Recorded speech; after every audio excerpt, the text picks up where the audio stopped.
Start off with Michael Grady from Yes Network.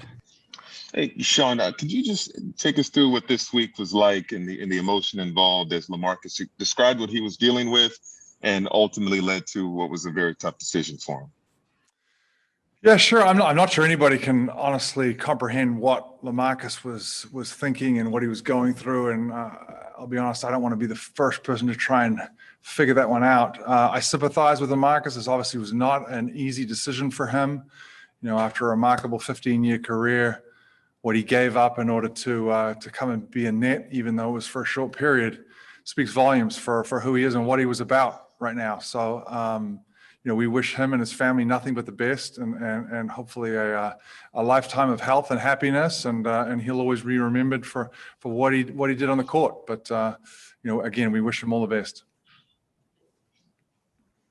We know your work doesn't stop. What is the process like in evaluating what's next in terms of how you'll fill perhaps a roster spot? Yeah, it's exactly that, Michael. I mean, we'll go do our due diligence as always and keep grinding away, and we'll look at what we've got. I think, you know, with certain guys coming back this week and slowly working themselves back into the rotation and playing more minutes and so forth, you know, I don't think we want to jump to any conclusions here of what we might need or what we might be missing.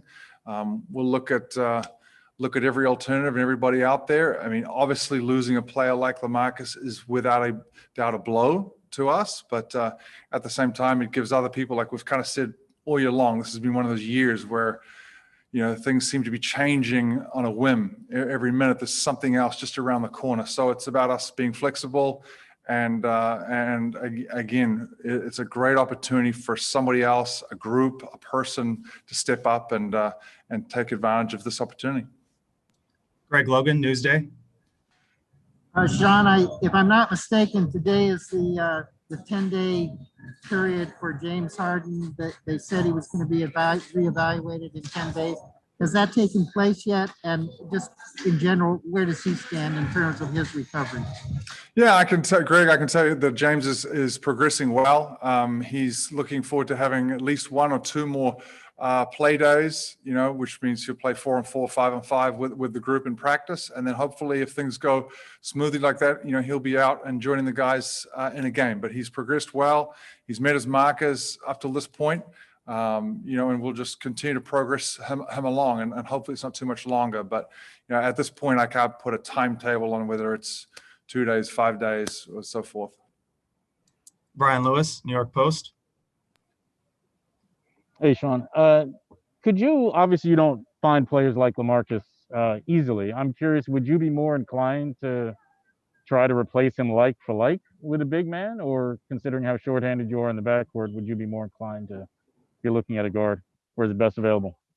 Yeah, I think that's it's a quandary where we're at right now, Brian, where, you know, you cannot replace LaMarcus and you're not going to find another LaMarcus just sitting out there waiting for us. But I think what we're going to look at is, you know, once James gets back into the fold, Kevin's minutes come back up, and, you know, we get a couple of other guys healthy and so forth, then we'll have a better idea of maybe what we need, the rotations of the players. I don't think it's set in stone that we have to go one way or another, whether it's a big or a guard. I think we'll look at, you know, where our needs are over the course of the next week and make that determination.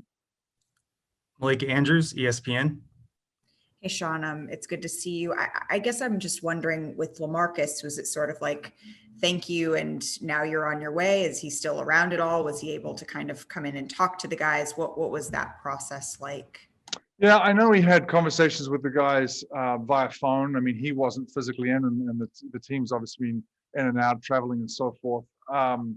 You know, as I mentioned this morning, you know, he's always welcome, you know, to be around. I think what he's done over the course of his career, you know, just from an IQ standpoint, he can help, and we can obviously benefit from having him in our locker room and around. And, you know, the door's 100% open for him whenever he wants to come back through here and be around. I know he's seeing some specialists right now, and the priority is for him to really take advantage of this time and prioritize his health over anything else. So, yeah, when he's available, yes, we'll welcome him back, and hopefully he will definitely come around.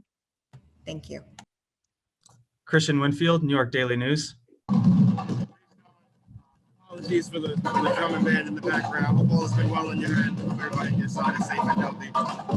Just curious, when you look at the team that you have here in Brooklyn versus the teams that you might have to go through if you want to realize championship goals, where's your confidence level in this team and in this roster and being able to win a championship this season? Yeah, sorry, you're breaking up a little bit. I think you're saying, what's my confidence in this roster as we go up against other teams who are, I guess, vying for a championship?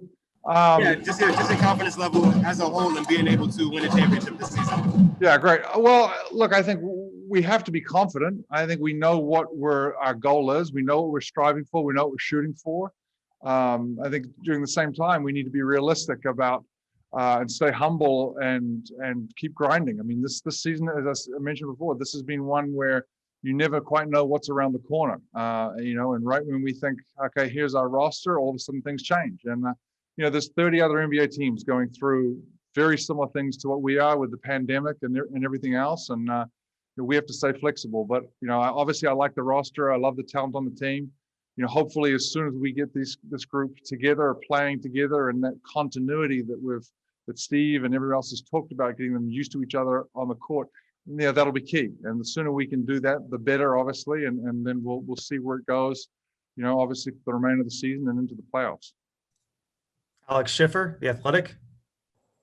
Hey, Sean, you talked about wanting to see the roster at full strength before filling that open spot. I guess just, you guys have been dealing with attrition all year. How do you kind of go about giving the time needed to see the team at full strength versus the time left in the regular season and what you would need to get a guy through testing and ramping up at the risk of maybe losing said player because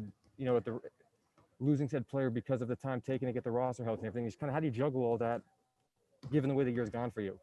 Yeah, you're exactly right. It is juggling. It's juggling the need to get continuity and get the guys out there playing together. But, again, not do anything that's detrimental to guys' health and not push them too much. I mean, we know that James is going to need a ramp up. Kevin is in the middle of ramping up back to his normal minutes and so forth. And, it's been a grind for several guys who have not missed games. And they've played, like, for instance, Joe Harris and Jeff Green and so forth. They're playing the whole year, and undoubtedly they're banged up too. I think this is the stage in the season where everybody's banged up. We'll take the next week, maybe two, and look at what the options are out there and see what may fit that roster spot. It could happen sooner rather than later, but again, I don't want to promise anything that we fill that spot immediately. Back to Greg Logan. Sean, we've seen on social media the progress Spencer Dinwiddie is making. Do you have any more sense of where he's at in his recovery, and if there is a possibility he would be available by playoff time? Well, I've talked to Spencer and our performance teams talked to him as well, and he's in great hands, rehabbing and progressing well in Los Angeles. We know that the staff that he's working with there well. Again, it goes back to me just saying, like, I would never bet against Spencer Dinwiddie. That's what, we saw, 4 years ago with him. He has a chip on his shoulder. He loves to prove people wrong. So again, who am I to sit up here and say he's not going to be able to do something?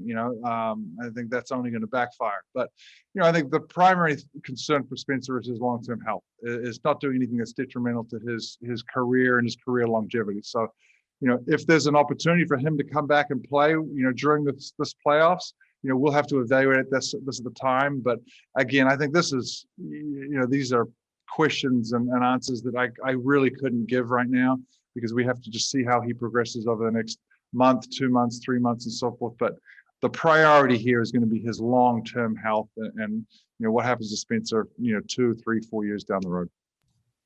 Christian Winfield. Hey, Sean, another one for you. It's hard to find another GM in the NBA who has done more with less in terms of having lesser draft picks, but being able to identify talent, either being late in the draft or a late first rounder. I'm just curious what your philosophy is in terms of scouting. How do you find some of these guys that you've been able to find, even though they might not be as highly touted as some of the top draft picks have been? Well, I mean, first and foremost, I'm very fortunate. I have a great group of scouts and, starting with the assistant GMs and going all the way through. I mean, our scouting process is something I'm obviously proud of, but, they've taken it, by the horns and run with it. And, I think we pride ourselves on trying to find whether it's a hidden gem, whatever you want to call it, and so forth. Sometimes you have to get lucky. There's no question in this business, you have to get lucky. At the end of the day, we're focused on finding guys that have something to prove, have a chip on their shoulder, and number one, competitive. If you're not competitive, you're probably not going to survive, one, in this market, and you won't survive as a Brooklyn net. So, I mean, I guess those are big picture things. That's what we're looking for. And we're going to have to continue to do that, whether we had all our draft picks or whether we had very limited ones. That's what we want to find is guys that will keep that chip on their shoulder and want to be part of something bigger than themselves. Last question, we'll go back to Malika Andrews. Sean, from a micro perspective, Alize Johnson, and then from a macro perspective, just the play that you've seen from maybe some guys that are further down the bench in terms of these injuries, what made you want to give him that longer contract? And then what have you seen from that group that maybe has inspired confidence in you, given all that you've kind of gone through? Yeah, I think we looked at a guy like Alize. I mean, we've followed him through the draft. I remember the draft interviews with Alize, all the way through his progress throughout the G League and his time in the NBA. And what stood out was how hungry he is. And you hope to find people that are continually, you're never satisfied. And I think that's something we've seen with Alize. He's got something to prove, as I mentioned before.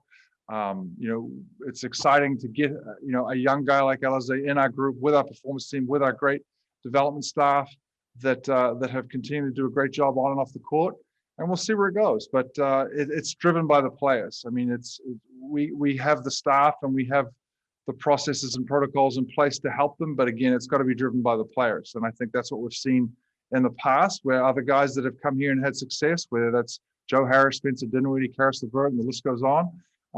But our job is to continue to find these guys and bring them in here and let their play stand up for themselves, on the court.